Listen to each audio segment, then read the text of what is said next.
Hello ನಮಸ್ಕಾರ. ಎಲ್ಲರೂ ಹೇಗಿದ್ದೀರಾ? ಎಲ್ಲರೂ ಚೆನ್ನಾಗಿದ್ದೀರಾ ಅಂತ ಭಾವಿಸ್ತಾ ಇದ್ದೀನಿ. ಇವತ್ತು ನಾನು ಗೌರಿ ಬಾಗಿನ ಅಥವಾ ಗೌರಿ ಹಬ್ಬದ ದಿನ ಹೆಣ್ಮಕ್ಳು ಕೊಡೋ ಬಾಗಿನನ ಹೇಗೆ ಜೋಡಿಸ್ಕೋಬೇಕು ಅಂತ ತಿಳಿಸ್ಕೊಡ್ತಾ ಇದ್ದೀನಿ. ಈ ಹೆಣ್ಮಕ್ಳು ಇಲ್ಲದೇ ಇರೋರು ಮುತ್ತೈದೆಯರಿಗಾದರೂ ಕೊಡ್ಬೋದು ಬಾಗಿನನ. ಇಲ್ಲ ಗೌರಿ ಹಬ್ಬ ಮಾಡೋರು ಬಾಗಿನ ಏನೇನು ಜೋಡಿಸ್ಕೋಬೇಕು ಅಂತ ತೋರಿಸ್ತಾ ಇದ್ದೀನಿ. ಮೊದಲಿಗೆ 2 ಮೊರ ತಗೋಬೇಕು.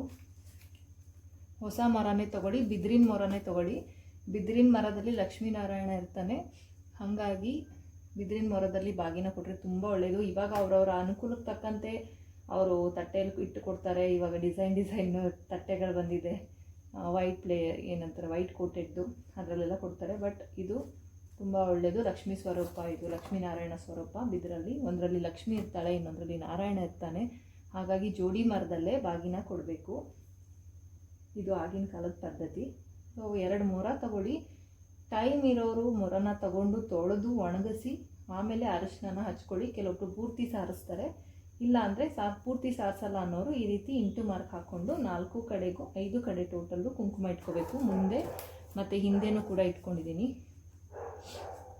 2 ಮೊರದಲ್ಲೂ ಸೇಮ್ ಹಾಗೆ ಮಾಡ್ಕೋಬೇಕು.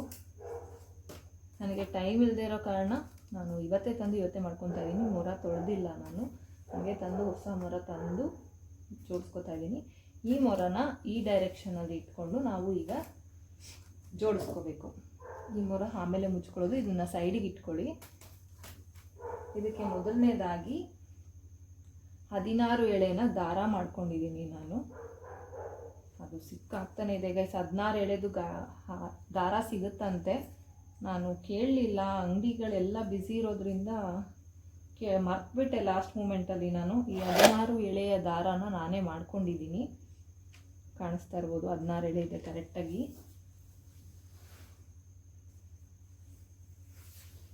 ಈ 16 ಎಳೆ ದಾರಕ್ಕೆ ಮೊದಲು ಅರಿಶಿನ ಕೊಂಬನ್ನು ಕಟ್ಕೋಬೇಕು.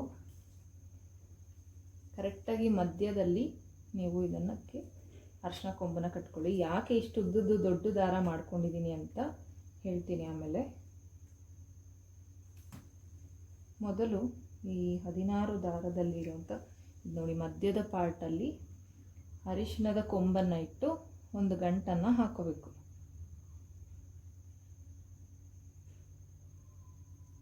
ಸ್ವಲ್ಪ ನಿಧಾನಕ್ಕೆ ಹಾಕ್ಕೊಳ್ಳಿ. 16 ಎಳೆ ಆಗೋದ್ರಿಂದ ಎಳೆ ಬಿಚ್ಕೊಂಡು ಬಿಡುತ್ತೆ.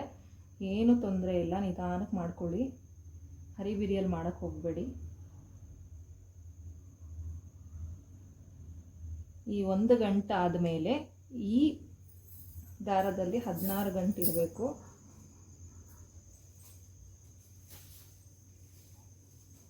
ಅರಿಶಿನದ ಕೊಂಬು ಕಟ್ಟಿರೋ 1 ಗಂಟು ಸೇರಿ ಟೋಟಲ್ 16 ಗಂಟೆ ಇರಬೇಕು. 16 ಎಳೆ ದಾರ 16 ಗಂಟೆ ಇರಬೇಕು.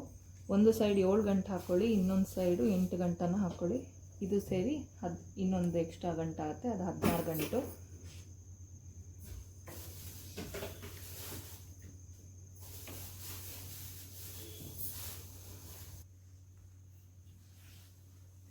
ಗಂಟನ್ನು ಹಾಕೋಬೇಕು ಗೈಸ್. ಒಟ್ಟು ಟೋಟಲ್ಲು ಈ ಗಂಟು ಸೇರಿ 16 ಗಂಟೆ ಮಾಡ್ಕೋಬೇಕು.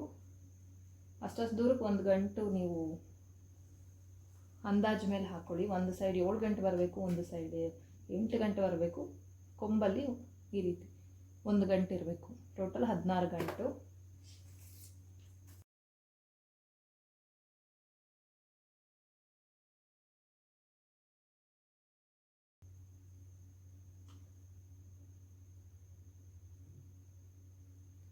ಈ ಗೌರಿ ಬಾಗಿನನ ಏನಕ್ಕೆ ಕೊಡ್ತಾರೆ ಅನ್ನೋದಕ್ಕೆ ಒಂದು ಸಣ್ಣದಾಗಿ ನಾನು ಅದರ ಹಿನ್ನೆಲೆ, ಈ ವ್ರತ ಏನಕ್ಕೆ ಮಾಡ್ತಾರೆ, ಅದ್ರ ಆಚಾರ ವಿಚಾರಗಳು ಏನು ಇತ್ತ ಅಂತ ಸಣ್ಣದಾಗಿ ನನಗೆ ಗೊತ್ತಿರೋದನ್ನು ನಾನು ತಿಳಿಸ್ಕೊಡ್ತೀನಿ. ಈಗ ಗಂಟು ಹಾಕೋತಾ ಇದ್ದೀನಿ ಗೈಸ್. ಗೌರಿ ಬಾಗಿನ ಯಾಕೆ ಕೊಡ್ತಾರೆ ಅನ್ನೋದ್ರ ಬಗ್ಗೆ ಸಣ್ಣದಾಗಿ ಒಂದು ಕಥೆನ ಹೇಳ್ತೀನಿ. ನನಗೆ ಗೊತ್ತಿರೋದನ್ನು ನಿಮಗೆ ತಿಳಿಸ್ಕೊಡ್ತಾ ಇದ್ದೀನಿ. ಗೌರಿ ಶಿವನನ್ನು ಮದುವೆಯಾಗಿ ಕೈಲಾಸಕ್ಕೆ ಹೋಗ್ತಾಳಲ್ವ, ಆ ಹೋಗುವಂಥ ಸಂದರ್ಭದಲ್ಲಿ ಗೌರಿಯ ತಂದೆಗೆ ತುಂಬ ನೋವಾಗುತ್ತೆ. ಈಗ ಹೇಗೆ ಅಂದರೆ ನಾವು ಮದುವೆ ಆಗಿ ಗಂಡನ ಮನೆಗೆ ಹೋಗುವಾಗ ಹೇಗೆ ನಮ್ಮ ತಂದೆ ತಾಯಿಗೆಲ್ಲ ನೋವಾಗುತ್ತೋ ಅದೇ ರೀತಿ ಗೌರಿ ತಂದೆಗೂ ಕೂಡ ತುಂಬ ನೋವಾಗುತ್ತಂತೆ. ಇದನ್ನು ಕಂಡಂಥ ಶಿವ ವರ್ಷದಲ್ಲಿ 1 ತಿಂಗಳು ಗೌರಿನ ತವರು ಮನೆಗೆ ಕಳಿಸ್ತೀನಿ ಅಂತ ಮಾತು ಕೊಡ್ತಾನಂತೆ. ಅಂದರೆ ಗೌರಿ ತಂದೆಗೆ ಗಿರಿರಾಜ ಪುತ್ರಿಯಾದ ಗೌರಿಯನ್ನು 1 ತಿಂಗಳು, ವರ್ಷದಲ್ಲಿ 1 ತಿಂಗಳು ತವರು ಮನೆಗೆ ಕಳಿಸ್ಕೊಡ್ತೀನಿ ಅಂತ ಮಾತು ಕೊಡ್ತಾನೆ. ಅಂದರೆ ಭೂಲೋಕಕ್ಕೆ ಕಳಿಸ್ಕೊಡ್ತೀನಿ ಅಂತ ಹೇಳ್ತಾರೆ. ಅದರಿಂದ ಗೌರಿ ಪ್ರತಿ ವರ್ಷ 1 ತಿಂಗಳು ಪ್ರತಿಯೊಬ್ಬರ ಮನೆಗೆ ಬಂದು ಬಾಗಿನವನ್ನು ಸ್ವೀಕರಿಸಿ ಅವರಿಗೆ ಅಷ್ಟೈಶ್ವರ್ಯ ಮುತ್ತೈದೆ ಭಾಗ್ಯನ ಕೊಟ್ಟು ತಾನು ಕೈಲಾಸಕ್ಕೆ ಹಿಂತಿರುಗ್ತಾಳೆ ಅನ್ನೋದು ಪ್ರತೀತಿ.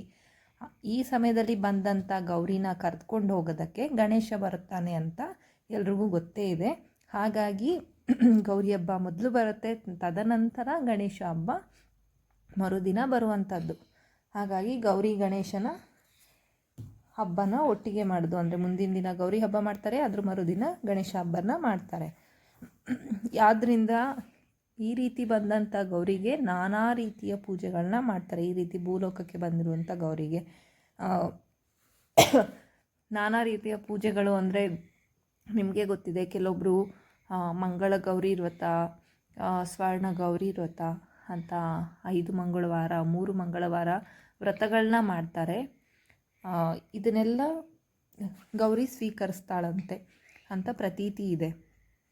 ಸೊ ಹಾಗಾಗಿ 1 ತಿಂಗಳಲ್ಲಿ ಕೆಲವೊಂದು ಮನೆಗಳಲ್ಲಿ ನೋಡ್ಬೋದು 3 ಮಂಗಳವಾರ ಗೌರಿನ ಇಟ್ಟು ಕಳಶ ಇಟ್ಟು ಪೂಜೆ ಮಾಡಿ, ಸೇಮ್ ನಾವು ವರಮಹಾಲಕ್ಷ್ಮಿ ಹೇಗೆ ಮಾಡ್ತೀವೋ ಆ ರೀತಿ ಮಂಗಳ ಗೌರಿ ವ್ರತ ಸ್ವರ್ಣ ಗೌರಿ ವ್ರತ ಮಾಡ್ತಾರೆ. ಅದನ್ನು ಮಾಡೋರಿಗೆ ಗೊತ್ತಿರುತ್ತೆ, ನಾವು ಅದನ್ನೇನು ಮಾಡಲ್ಲ ಅಲ್ವಾ. ಹಾಗಾಗಿ ನನಗೆ ಅಷ್ಟಾಗಿ ಗೊತ್ತಿಲ್ಲ. ಸೊ ನಿಮಗೆ ಗೊತ್ತಿದ್ರೆ ನನಗೆ ಕಮೆಂಟಲ್ಲಿ ತಿಳಿಸಿ. ಸೊ ಈ ರೀತಿ ಪೂಜೆಯನ್ನು ಸ್ವೀಕರಿಸಿ ಕೊನೆಯದಾಗಿ ಬಾಗಿನ ತಗೊಂಡು ಕೈಲಾಸಕ್ಕೆ ಹಿಂತಿರುಗ್ತಾಳೆ ಗೌರಿ ಅನ್ನೋದು ಒಂದು ಪ್ರತೀತಿ ಇದೆ. ಆದ್ದರಿಂದ ಇದೇ ಥರನೇ ಎಲ್ಲ ತಾಯಂದಿರು ಮದುವೆಯಾದ ಹೆಣ್ಣು ಮಕ್ಕಳನ್ನು ಕರೆದು ಈ ರೀತಿ ಬಾಗಿನವನ್ನು ಕೊಡುತ್ತಾರೆ.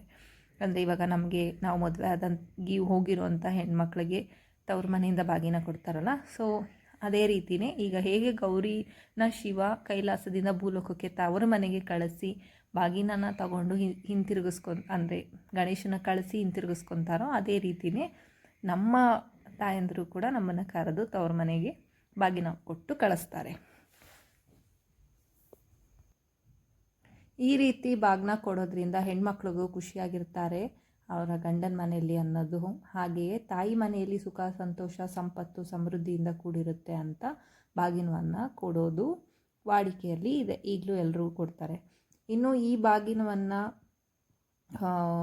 ಏನಂತಾರೆ, ಇಲ್ಲಪ್ಪ ನಮಗೆ ಹೆಣ್ಮಕ್ಳಿಲ್ಲ, ಇರೋದು ಗಂಡು ಮಕ್ಕಳು, ನಮಗಿರೋದು ಸೊಸೆಂದರು, ಅವ್ರು ಹೋಗಿ ತವ್ರ ಮನೇಲಿ ಬಾಗಿನವನ್ನು ಕೊಡ್ತಾರೆ ಅನ್ನೋರು ಮುತ್ತೈದೆಯರಿಗೆ ಅಂದರೆ 16 ಜನ ಮುತ್ತೈದೆಯರಿಗೆ ಅವರು ಬಾಗಿನವನ್ನು ಕೊಡ್ಬೋದು. ಇಲ್ಲ ನಮ್ಗೆ ಅಷ್ಟು ಶಕ್ತಿ ಇಲ್ಲ ಅಂದವರು 1 ಮುತ್ತೈದೆಗಾದರೂ ಇಲ್ಲ 5 ಮುತ್ತೈದೆ 3 ಜನ ಮುತ್ತೈದೆಯರಿಗೆ ಬಾಗಿನವನ್ನು ಕೊಡ್ಬೋದು. ಈ ರೀತಿ 16 ಜನ ಮುತ್ತೈದೆಯರಿಗೆ ಬಾಗಿನ ಕೊಡೋದನ್ನು 16 ಷೋಡಶ ಲಕ್ಷ್ಮಿಯರಿಗೆ ಕೊಟ್ಟಂತೆ ಭಾಸ ಆಗುತ್ತೆ ಅಂತ ಕರೀತಾರೆ. ಅಂದರೆ ಇವಾಗ ನಾವು 16 ಜನ ಮುತ್ತೈದರನ್ನ ಕರೆದು ಅವರಿಗೆ ಬಾಗಿನವನ್ನು ಮನೆಯಲ್ಲಿ ಕೊಡೋದ್ರಿಂದ 16 ಷೋಡಶ ಲಕ್ಷ್ಮಿಯರಿಗೆ ಬಾಗಿನ ಕೊಟ್ಟಂಗೆ ಆಗುತ್ತೆ. ಹಾಗಂತ 16 ಜನಕ್ಕೆ ಕೊಡಬೇಕು ಅಂತೇನಿಲ್ಲ, ಒಬ್ರಿಗೆ ಕೊಟ್ಟರು ನಮ್ಮ ಶಕ್ತಿ ಅನುಸಾರ ಒಬ್ಬರಿಗೆ ಕೊಟ್ಟರು ಕೂಡ ಆಗುತ್ತೆ. ಹಾಗಾಗಿ 16 ಎಳೆ ದಾರ, ಆ ರೀತಿ ಕಂಕಣ 16 ಎಳೆಯಲ್ಲಿ ಮಾಡೋದೆಲ್ಲ ಹೀಗಾಗಿನೇ ಕೂಡ ಹೌದು. ಈ 16 ಷೋಡಶ ಲಕ್ಷ್ಮಿಯರು ಯಾರಂತ ಅಂದರೆ ಗೌರಿ, ಪದ್ಮ, ಶುಚಿ, ಮೇಧ, ಸಾವಿತ್ರಿ, ಜಯ, ವಿಜಯ, ದೇವಸೇನ, ಮಾತರ ಲೋಕ, ಮಾತಾರ, ದೇವಸೇನ, ಶಾಂತಿ, ಪೃಥ್ವಿ, ಧೃತಿ, ಸದ್ವದೇವಿ ಮತ್ತು ತುಷ್ಟಿ. ಈ 16 ದೇವತೆಗಳು ಅಂದರೆ 16 ಮುತ್ತೈದೆಯರಿಗೆ ಬಾಗಿನ ಕೊಡುತ್ತಾರೆ ಅಂತ ಅರ್ಥ. ಅಂದರೆ ಈ 16 ದೇವತೆಗಳ ಸ್ವರೂಪದಲ್ಲಿ ಬಾಗಿನವನ್ನು 16 ಮುತ್ತೈದೆಯರಿಗೆ ಕೊಡೋದು. ಇಲ್ಲಪ್ಪ ನಮಗೆ ಅಷ್ಟು ಶಕ್ತಿ ಇಲ್ಲ ಅಂದರೆ 1 ಮುತ್ತೈದೆಗೆ ಈ 16 ಹೇಳಿದ್ನಲ್ಲ 16 ಮಂಗಳ ದ್ರವ್ಯಗಳನ್ನು ಅದರಲ್ಲಿ ಹಾಕಿ ಕೊಡೋದ್ರಿಂದ 1 ಮುತ್ತೈದೆ ಕೊಟ್ಟರು 16 ಜನ ಮುತ್ತೈದೆಯರಿಗೆ ಅಂದರೆ 16 ಜನ ಷೋಡಶ ಲಕ್ಷ್ಮಿಯರಿಗೆ ಅದು ಸಲ್ಲುತ್ತೆ. ಸೊ ಈ ಬಾಗಿನದಲ್ಲಿ ಈಗ ನಾವು 16 ಮಂಗಳ ದ್ರವ್ಯಗಳನ್ನ ಇಡಬೇಕು. ಅದು ಏನೇನು ಅಂತ ಅಂದರೆ ಮುಂದೆ ನಾನು ತಿಳಿಸ್ಕೊತಾ ಹೋಗ್ತೀನಿ. ಸೊ ವಿಡಿಯೋ ಕಂಟಿನ್ಯೂ ಆಗುತ್ತೆ. ಸೊ ಒಂದೊಂದು ವಸ್ತುವಲ್ಲೂ ಒಂದೊಂದು ಲಕ್ಷ್ಮಿ ಇರ್ತಾಳೆ. ಅದು ಯಾವುದ್ಯಾವುದು ಅಂತ ಕೂಡ ನಾನು ನಿಮಗೆ ತಿಳಿಸ್ಕೊಡ್ತೀನಿ. ಮೊರವನ್ನು ನಾವು ಬಾಗಿನ ತುಂಬಿಸೋರು ನೀವು ಹೇಗಾದರೂ ತುಂಬಿಸಿ ಪೂರ್ವದಲ್ಲಿ ಕೂತ್ಕೊಂಡು ತುಂಬಿಸಿ ಇಟ್ಬಿಟ್ಟು ಕೊಡೋರನ್ನ ಪೂರ್ವದಲ್ಲಿ ಕೂರಿಸಿ ನಾವು ಪಶ್ಚಿಮ ದಿಕ್ಕಿಗೆ ನಿಂತ್ಕೊಂಡಾದರೂ ಕೊಡ್ಬೋದು, ಹೇಗಾದರೂ ಕೊಡ್ಬೋದು. ಮತ್ತು ತುಂಬಿಸುವಾಗ ನೀವು ಪೂರ್ವ ದಿಕ್ಕಿಗೆ ಮುಖ ಮಾಡ್ಕೊಂಡು ಕೂತ್ಕೊಂಡು ಎದುರುಗಡೆ ಮೊರ ಇಟ್ಕೊಂಡು ತುಂಬಿಸ್ಬೇಕು. ಈಗ ಇದಕ್ಕೆ 16 ಮಂಗಳ ದ್ರವ್ಯಗಳಲ್ಲಿ ಮೊದಲನೇದಾಗಿ ಅಕ್ಕಿನ ನೀವು 3 ಬಾಕ್ಸೇನ ಹಾಕ್ತಿದ್ದೀವಿ.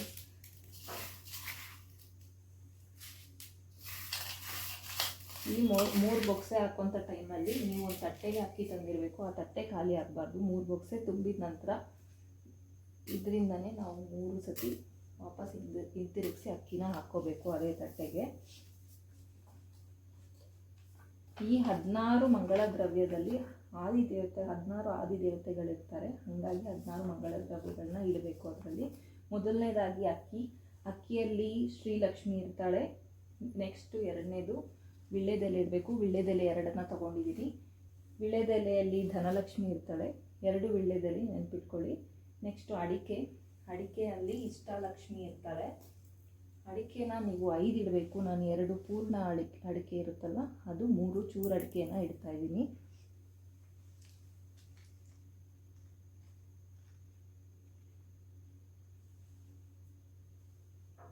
ಮತ್ತು ಹಣ್ಣಲ್ಲಿ ಜ್ಞಾನಲಕ್ಷ್ಮಿ ಇರ್ತಾಳೆ. ಗೈಸ್ ಇದು ನೋಡಿ, 2 ವಿಳ್ಳೆದೆಲೆ, 5 ಅಡಿಕೆ, 2 ಬಾಳೆಹಣ್ಣು, ಟೋಟಲ್ 9 ಆಗುತ್ತೆ. ಮತ್ತು ಒಂದು ಎಕ್ಸ್ಟ್ರಾ ಹಣ್ಣನ್ನು ಇಟ್ಕೊಳ್ಳಿ. ಆಮೇಲೆ ಇದ್ರ ಜೊತೆ ತೆಂಗಿನಕಾಯಿನ ಇಟ್ಕೋಬೇಕು. ನಾನು ತೆಂಗಿನಕಾಯಿನ ಎತ್ಕೊಂಡಿಲ್ಲ, ಒಂದು ನಿಮಿಷ.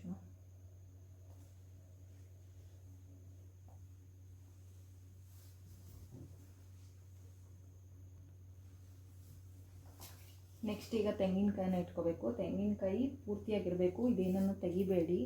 ಈ ಕಂಟಿರಬೇಕು. ಇಲ್ಲದೇ ಇದ್ರೂ ಪರವಾಗಿಲ್ಲ, ಇದ್ದರೆ ಹಾಗೆ ಇಡಿ. ಪೂರ್ತಿಯಾಗಿ ತೆಂಗಿನಕಾಯಿ ಇಡಬೇಕು. ಕೆಲವೊಬ್ಬರು ಪೂರ್ತಿ ಜುಟ್ಟೆ ತೆಗೆದಿರೋಂಥ ಪೂರ್ತಿ ತೆಂಗಿನಕಾಯಿ ಇರುತ್ತಲ್ಲ ಅದನ್ನು ಕೂಡ ಇರ್ತಾರೆ. ಇಲ್ಲ ಇದನ್ನಾದರೂ ಇಡ್ಬೋದು. ತೆಂಗಿನಕಾಯಲ್ಲಿ ಸಂತಾನ ಲಕ್ಷ್ಮಿ ಇರ್ತಾಳೆ. ತೆಂಗಿನಕಾಯಿ ಇಟ್ಬಿಟ್ಟು ಅದಕ್ಕೆ ಸ್ವಲ್ಪ ಅರಿಶಿನ ಕುಂಕುಮ ಇಟ್ಕೊಳ್ಳಿ. ಮತ್ತು ಅಕ್ಕಿಗೂ ಕೂಡ ಒಂದು ಚೂರು ಅರಿಶಿನ ಕುಂಕುಮನ ಇಟ್ಕೋಬೇಕು. ನೆಕ್ಸ್ಟು ಬಳೆಯಲ್ಲಿ ಸರಸ್ವತಿ ಇರ್ತಾಳೆ. ನಾನು ಬಳೆನ ಹೀಗೆ ಇಡ್ತಾ ಇದ್ದೀನಿ. ಮತ್ತು ಬ್ಲೌಸು, ನೀವು ಬ್ಲೌಸ್ ಪೀಸ್ ಆದರೂ ಇಡ್ಬೋದು, ಸೀರೆ ಆದರೂ ಇಡ್ಬೋದು. ಅದು ನಿಮ್ಮ ಅನುಕೂಲಕ್ಕೆ ತಕ್ಕಂತೆ. ನಿಮಗೆ ಸೀರೆ ಇಡೋಷ್ಟು ಶಕ್ತಿ ಇದ್ದರೆ ಸೀರೆನೇ ಇಡಿ, ಇಲ್ಲಾಂದರೆ ಬ್ಲೌಸ್ ಪೀಸ್ ಆದರೂ ಇಡ್ಬೋದು. ಸೀರೆ ಇಟ್ಟರೆ ಪೂರ್ಣ ವಸ್ತ್ರ ಅಂತ ಆಗುತ್ತೆ. ಬ್ಲೌಸ್ ಪೀಸ್ ಇಟ್ಟರೆ ಹಾಗೇನಿಲ್ಲ, ಇಡಬಹುದು. ನಮ್ಮ ಅನುಕೂಲ ಹೇಗಿರುತ್ತೋ ಹಾಗೆ ಇಡೋಕ್ಕಾಗತ್ತೆ ಅಲ್ವಾ. ಬ್ಲೌಸ್ ಪೀಸ್ ಇಟ್ಟಾದಮೇಲೆ ಅರಿಶಿನ ಕುಂಕುಮ ಇಡಬೇಕು. ಅರಿಶಿನ ಕುಂಕುಮದಲ್ಲಿ ಅರಿಶಿಣದಲ್ಲಿ ಗೌರಿ ದೇವಿ ಇರ್ತಾಳೆ, ಕುಂಕುಮದಲ್ಲಿ ಮಹಾಲಕ್ಷ್ಮಿ ಇರ್ತಾಳೆ. ಇದನ್ನು ಕೂಡ ಬ್ಲೌಸ್ ಪೀಸ್ ಮೇಲೆ ಇಟ್ಕೊಳ್ಳಿ. ಇದರಲ್ಲಿ ನಾನಾ ಥರದ್ದಿರುತ್ತೆ ಗೈಸ್, ಡಬ್ಬಗಳು ಇರುತ್ತೆ. ನಾನು ಪ್ಯಾಕೆಟ್ ತಂದಿದ್ದೀನಿ. ನೆಕ್ಸ್ಟು ದವಸ ಧಾನ್ಯಗಳನ್ನ ಇಟ್ಕೋಬೇಕು. ದವಸ ಧಾನ್ಯದಲ್ಲಿ ನಾನು ಫುಲ್ ಸೆಟ್ಟೇ ತಂದುಬಿಟ್ಟಿದ್ದೀನಿ. ಮನೇಲಿ ಅಂದರೆ ಅಡುಗೆಗೆಲ್ಲ ಯೂಸ್ ಮಾಡಿರ್ತೀವಲ್ಲ, ಹೊಸದಾಗಿ ತಂದು ಕೆ ಜಿ ಮತ್ತೆ ತರಬೇಕಾಗತ್ತೆ ಅಂತೇಳಿ ನಾನು ಇದನ್ನು ಸೆಟ್ಟೇ ತಂದಿದ್ದೀನಿ. ಮೊದಲಿಗೆ ಅಕ್ಕಿ ಹಾಕ್ಕೊಂಡಿದ್ದೀನಿ, ಆದರೂ ಇದರಲ್ಲಿ ಬಂದಿದೆ ಸೆಟ್ಟಲ್ಲಿ. ನಮ್ಮ ಮನೇಲಿ ಬಳಸುವಂಥ ಅಕ್ಕಿಯಲ್ಲಿ 3 ಬಾಕ್ಸೆ ಅಕ್ಕಿನ ಹಾಕೋದನ್ನ ಮಾತ್ರ ಮರಿಬೇಡಿ. ಇದರಲ್ಲಿ ತೊಗರಿಬೇಳೆ, ಉದ್ದಿನಬೇಳೆ, ಕಡಲೆಬೇಳೆ, ರವೆ, ಅಕ್ಕಿ, ಹೆಸರುಬೇಳೆ ಮತ್ತು ಬೆಲ್ಲ ಇದೆ. 1 2 3 4 5 6 7 ದವಸ ಧಾನ್ಯಗಳಿದೆ ಗೈಸ್. ತೊಗರಿಬೇಳೆಯಲ್ಲಿ ವರಲಕ್ಷ್ಮಿ ಇರ್ತಾಳೆ, ಉದ್ದಿನಬೇಳೆಯಲ್ಲಿ ಸೀತಾಲಕ್ಷ್ಮಿ ಇರ್ತಾಳೆ, ಬೆಲ್ಲದಲ್ಲಿ ರಸಲಕ್ಷ್ಮಿ ಇರ್ತಾಳೆ. ಇದಿಷ್ಟು ನಿಮಗೆ ಪ್ಯಾಕೆಟ್ ಸಿಗುತ್ತೆ. ಇಲ್ಲ ನಾವು ಹೊಸದಾಗಿ ತಂದಿದ್ದೀವಿ ಅಂದರೆ ನೀವು ಬೇಕಾದರೆ ತೊಗರಿಬೇಳೆ, ಉದ್ದಿನಬೇಳೆ, ಕಡಲೆಬೇಳೆನ ಇಟ್ಕೋಬೋದು. ಅಕ್ಕಿನ ಆಲ್ರೆಡಿ ಹಾಕಿರ್ತೀರ, ಜೊತೆಗೆ ಬೆಲ್ಲದ ಅಚ್ಚನ್ನು ಇಡ್ಬೋದು. ಆಮೇಲೆ ಇಲ್ಲ ಇದು ಫುಲ್ ಸೆಟ್ ಇಡೋದಾದರೆ ಸೆಟ್ಟನ್ನೇ ಇಟ್ಕೋಬೇಕು. ಇದಾದಮೇಲೆ 3 ರೀತಿಯ ತರಕಾರಿನ ಇಡಬೇಕು. ಸೊ ಯಾವುದಾದ್ರೂ ಆಯಿತು ನೋಡಿ. 1 2 3 4 5 6 7 ಹುಳ್ಳಿಕಾಯಿ, 1 ಕ್ಯಾರೆಟು, 1 ಸೌತೆಕಾಯಿನ ಇಡ್ತಾಯಿದ್ದೀನಿ. 9 ಏನಂತಾರೆ ತರಕಾರಿಗಳಿರಬೇಕು. ಯಾವುದು ಸಮ ಸಂಖ್ಯೆಯಲ್ಲಿ ಇಡಬೇಡಿ, ಎಲ್ಲ ಬೆಸ ಸಂಖ್ಯೆಯಲ್ಲಿ ಇಡಿ. Count ಮಾಡ್ಕೊಂಡಿಡಿ guys. ಅದು ಯಾವ ತರಕಾರಿ ಆದರೂ ಆಯಿತು ಕೌಂಟ್ ಮಾಡ್ಕೊಂಡಿಡಿ. ನೆಕ್ಸ್ಟು ಇದಕ್ಕೆ ಗೌರಿ ದಾರವನ್ನು ಮಾಡ್ಕೊಂಡಿದ್ದೀನಿ. ಗೌರಿ ದಾರ ಅಥವಾ ಗೌರಿ ಕಂಕಣ, ಇದಕ್ಕೆ ನಾವು ಒಂದು ಹೂವನ್ನು ಕಟ್ಕೋಬೇಕು. ನಾರ್ಮಲ್ ನಾವು ಲಕ್ಷ್ಮೀ ಹಬ್ಬಕ್ಕೆ, ಗಣೇಶ ಹಬ್ಬಕ್ಕೆಲ್ಲ ಕಂಕಣ ಕಟ್ಕೊಳ್ತೀವಲ್ಲ, ಅದೇ ರೀತಿ ಮಾಡ್ಕೋಬೇಕು. ಆದರೆ ಗೌರಿ ದಾರದಲ್ಲಿ, ಗೌರಿ ಕಂಕಣದಲ್ಲಿ 16 ಎಳೆ ಇರಬೇಕು ಗೈಸ್. 16 ಎಳೆ ದಾರನ ಮಾಡಿಕೊಂಡು, ನೋಡಿ ನೀವು ಕಾಣಿಸ್ತಾ ಇರ್ಬೋದು ದಪ್ಪ 16 ಎಳೆ ಇದೆ. 16 ಎಳೆಗೆ ಒಂದು ಹೂವನ್ನು ಹಾಕಿ ಗಂಟು ಹಾಕಿ ಗೌರಿ ದಾರನ ಇಡಬೇಕು. ಮರಿಬೇಡಿ ಗೌರಿ ದಾರನ ಇಡೋದು. ಮತ್ತು ಇದ್ರ ಜೊತೆಗೆ ಹೂವನ್ನು ಇಡಬೇಕು, ಮುಡ್ಕೊಳ್ಳೋದು. ನೀವು ಕಟ್ಟಿರೋದು ಮೊಳದ ಹೂವು ಆದರೂ ಇಡಿ, ಅಂದರೆ ಮಲ್ಲಿಗೆ, ಕನಕಾಂಬ್ರ ಮತ್ತು ಏನಂತಾರೆ ಅದು ಮಳ್ಳೆ ಹೂವು, ಯಾವ್ದಾದ್ರು ಒಂದು ಮೊಳ ಆದರೂ ಇಟ್ಟರು ಆಯಿತು. ಇಲ್ಲ ನಿಮ್ಮ ಹತ್ರ ಇಲ್ಲ ಅಂದರೆ ನಿಮ್ಮ ಶಕ್ತಿ ಅನುಸಾರ, ಹೂವಿನ ರೇಟ್ ಜಾಸ್ತಿ ಇರೋದ್ರಿಂದ ಬಿಡಿ ಹೂವಾದರೂ ಇಡ್ಬೋದು. ಹೂವು ಇಟ್ಟಿದ್ದೀನಿ. ನೆಕ್ಸ್ಟ್ ಇದಕ್ಕೆ ಬಾಗಿನ ಸೆಟ್ಟನ್ನು ಇಡಬೇಕು. ಬಾಗಿನ ಸೆಟ್ಟಲ್ಲಿ ಬಾಚಣಿಕೆ ಇರುತ್ತೆ. ಒಂದು ನಿಮಿಷ, ಕನ್ನಡಿ ಕಾಣಿಸ್ತಾ ಇಲ್ಲ, ಒಂದೇ ಒಂದು ನಿಮಿಷ ತಳ್ಕೊತೀನಿ. ಈಗ ಕಾಣಿಸ್ತಾ ಇದೆಯಾ? ಎಸ್, ಇದರಲ್ಲಿ ಬಾಚಣಿಕೆ, ಕನ್ನಡಿ, ಅರಿಶಿನ ಕುಂಕುಮ ಮತ್ತು ಇದು ಕಾಲುಂಗ್ರ ಅಂದ್ಕೊಳ್ತೀನಿ, ಕಾಟಿಗೆ, ಅರಿಶಿನ ಕುಂಕುಮದ ಬಟ್ಟಲಿರುತ್ತೆ. ಸೊ ಇದಿಷ್ಟನ್ನು ಇರುವಂಥದ್ದು ನಿಮ್ಗೆ ಗೊತ್ತಿರುತ್ತೆ. ಬಾಗಿನ ಸೆಟ್ಟು, ಬಾಗಿನ ಸೆಟ್ಟಲ್ಲಿ ಬರುವಂಥ ಕನ್ನಡಿಯಲ್ಲಿ ರೂಪಾಲಕ್ಷ್ಮಿ ಇರ್ತಾಳೆ, ಬಾಚಣಿಕೆಯಲ್ಲಿ ಶೃಂಗಾರ ಲಕ್ಷ್ಮಿ ಇರ್ತಾಳೆ, ಕಾಡಿಗೆಯಲ್ಲಿ ಲಜ್ಜಾಲಕ್ಷ್ಮಿ ಇರ್ತಾಳೆ. ಸೊ ಇದನ್ನು ಮರಿದಿರ ತೊಗೊಂಡ್ಬಂದು ಬಾಗಿನದಲ್ಲಿ ಇಟ್ವಿ. ಸೊ ಇಷ್ಟಾದಮೇಲೆ ಮುಗೀತು ಗೈಸ್, ಬಾಗಿನ ರೆಡಿ ಆಗಿದೆ. ಈ ಬಾಗಿನಕ್ಕೆ ನೀವು ಈ ರೀತಿ ಮುಚ್ಚಬೇಕು.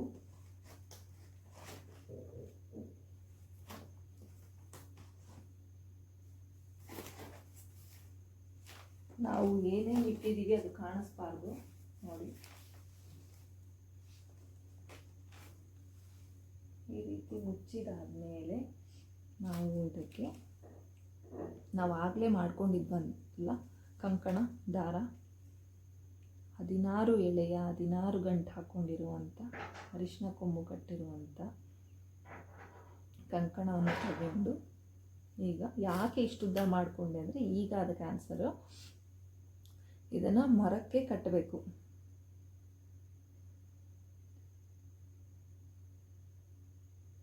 ದಯವಿಟ್ಟು ಬಾಗ್ನ ಕೊಡೋರು, ಗೌರಿ ಬಾಗ್ನ ಕೊಡೋರು ಮರದಲ್ಲೇ ಕೊಡಿ. ಮರದಲ್ಲಿ, ಬಿದಿರಿನ ಮರದಲ್ಲಿ ಲಕ್ಷ್ಮೀನಾರಾಯಣ ಇರ್ತಾರೆ. ಲಕ್ಷ್ಮೀನಾರಾಯಣ ಸ್ವರೂಪ, ಒಂದರಲ್ಲಿ ಲಕ್ಷ್ಮೀ, ಇನ್ನೊಂದರಲ್ಲಿ ನಾರಾಯಣ ಇರ್ತಾನೆ.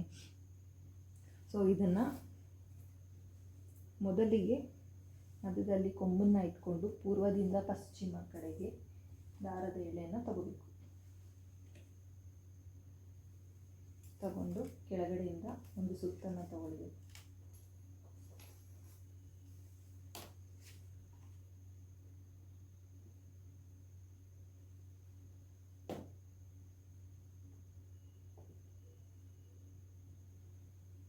ಆಯಿತಾ?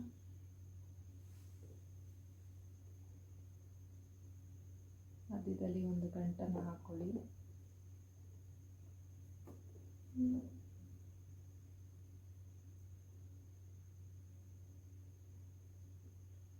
ಇನ್ನೂ ಉದ್ದ ಮಾಡ್ಕೋಬೇಕಿತ್ತ ಅಂತ ದಾರ ಗೊತ್ತಾಗ್ತಾ ಇಲ್ಲ. ಮತ್ತು ಉತ್ತರದಿಂದ ದಕ್ಷಿಣಕ್ಕೆ ಇನ್ನೊಂದು ಎಲೆಯನ್ನು ತಗೊಳ್ಳಿ.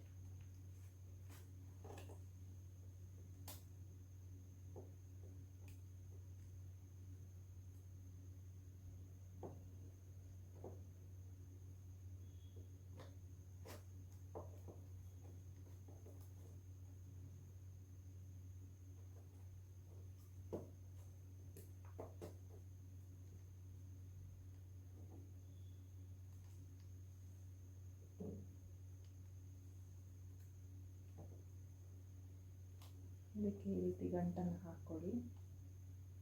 ಈ ಗಂಟೆಗೇನು ಲೆಕ್ಕ ಇಲ್ಲ ಗೈಸ್, ಟೈಟಾಗಿ ನೀವು ಹಾಕ್ಕೋಬೋದು.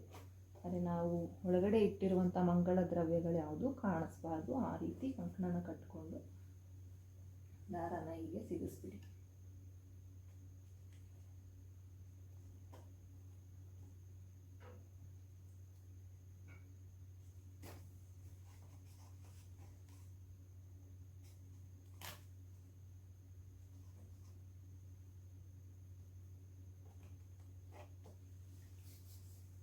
ಇದ್ರ ಮೇಲೆ ನೀವು ಬೆಳಿಗ್ಗೆಗೆ ಅಂದರೆ ಇವಾಗ ನಾನು ರಾತ್ರಿ ಬೆಳಗ್ಗೆ ಗಣೇಶನ ತರ್ತಾ ಇದ್ದೀವಿ, ಅದಕ್ಕೆ ಮುಂಚೆ ಬಾಗಿನ ರೆಡಿ ಇರಬೇಕು. ಬೆಳಗ್ಗೆ ಎದ್ದು ಇದನ್ನು ಹೊಸ್ಲು ಮೇಲೆ ಇಟ್ಟು ಪೂಜೆ ಮಾಡಿ ನಂತರ ಗೌರಿ ಗಣೇಶನ ಒಳಗಡೆ ಕರ್ಕೊಂಡು ಬಂದು ಬಾಗಿನ ತಂದು ಇಡಬೇಕು. ಸೊ ಇದು ಪ್ರತೀತಿ ನಾವು ಮಾಡೋದು. ನೀವು ಹೇಗೆ ಮಾಡ್ತೀರಾ ಅಂತ ಗೊತ್ತಿಲ್ಲ. ಬಾಗಿನ ಈ ರೀತಿ ರೆಡಿ ಮಾಡಿಕೊಂಡು ಇಲ್ಲಿಗೆ ಅರಿಶಿನ ಕುಂಕುಮನ ಹಚ್ಕೋಬೇಕು ಈ ಗಂಟಿಗೆ.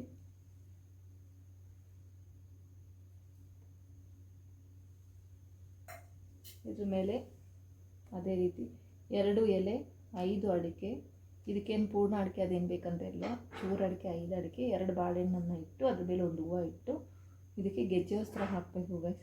ಅದನ್ನು ರೆಡಿ ಮಾಡ್ಕೊಳ್ತೀನಿ. ಗೆಜ್ಜೆ ವಸ್ತ್ರ ಹಾಕಿದ್ರೆ ಗೌರಿ ಬಾಗಿನ ರೆಡಿ. ಸೊ ಯಾರಿಗೆಲ್ಲ ಗೌರಿ ಬಾಗಿನ ಹೇಗೆ ರೆಡಿ ಮಾಡೋದು ಅಂತ ಗೊತ್ತಿಲ್ಲ, ಅದು ಈಗಲೂ ಟೈಮ್ ಇದೆ. ನಾಳೆ ಗಣೇಶ ಹಬ್ಬ ಮಾಡೋರು ರೆಡಿ ಮಾಡ್ಕೊಳ್ಳಿ. ಎಲ್ಲ ರೆಡಿ ಇಟ್ಕೊಂಡು ಬೆಳಗ್ಗೆ ಮೊರ ತಂದು ರೆಡಿ ಮಾಡಿಕೊಂಡ್ರು ಆಯಿತು. ನಿಮ್ಮ ಶಕ್ತಿಯ ಅನುಸಾರ ಆದಷ್ಟು ಮರದಲ್ಲೇ ಕೊಡಿ ಗೈಸ್. ತುಂಬ ಏನು ರೇಟ್ ಆಗೋಲ್ಲ ಮೊರ. ಜೋಡಿ 150, 180, 200 ರೂಪಾಯಿ ಆ ರೀತಿ ಇರುತ್ತೆ. ಸೈಜ್ ಮೇಲೆ ನೋಡಿಕೊಂಡು ತೊಗೊಂಡು ಬನ್ನಿ ಗೈಸ್. ಇದಾಗಿತ್ತು ಇವತ್ತಿನ ವಿಡಿಯೋ. ಗೌರಿ ಬಾಗಿನ ಹೇಗೆ ಹಾಕೋದು ಅಂತ ತಿಳಿಸ್ಕೊಟ್ಟಿದ್ದೀನಿ. ಇದು ನನ್ನ ಮೊದಲನೇ ಗೌರಿ ಗಣೇಶ ಹಬ್ಬ. ಅಂದರೆ ಮದುವೆ ಆದಮೇಲೆ ಮೊದಲನೇದಲ್ಲ, ನಾನು ನಮ್ಮ ಮನೆಯಲ್ಲಿ ಮಾಡ್ತಾ ಇರೋಂಥ ಮೊದಲನೇ ಗೌರಿ ಗಣೇಶ ಹಬ್ಬ. ಸೊ ಇದನ್ನು ಬೆಳಗ್ಗೆ ಹೊಸ್ಲು ಮೇಲೆ ಇಟ್ಟು ಪೂಜೆ ಮಾಡೋದನ್ನು ನಾಳೆ ವೀಡಿಯೋದಲ್ಲಿ ನಿಮಗೆ ಹಾಕ್ತೀನಿ, ಅಪ್ಲೋಡ್ ಮಾಡ್ತೀನಿ ಅಂತ ಹೇಳ್ತಾ ಇವತ್ತಿನ ವೀಡಿಯೋನ ಇಲ್ಲಿಗೆ ಮುಗಿಸ್ತಾ ಇದ್ದೀನಿ. ಮತ್ತೆ ಸಿಗ್ತೀನಿ ಇನ್ನೊಂದು ಇಂಟ್ರೆಸ್ಟಿಂಗ್ ವೀಡಿಯೋ ಜೊತೆಗೆ. ಅಲ್ಲಿವರೆಗೂ ಕಾಯ್ತಾ ಇರಿ. Love you all. ಬಾಯ್.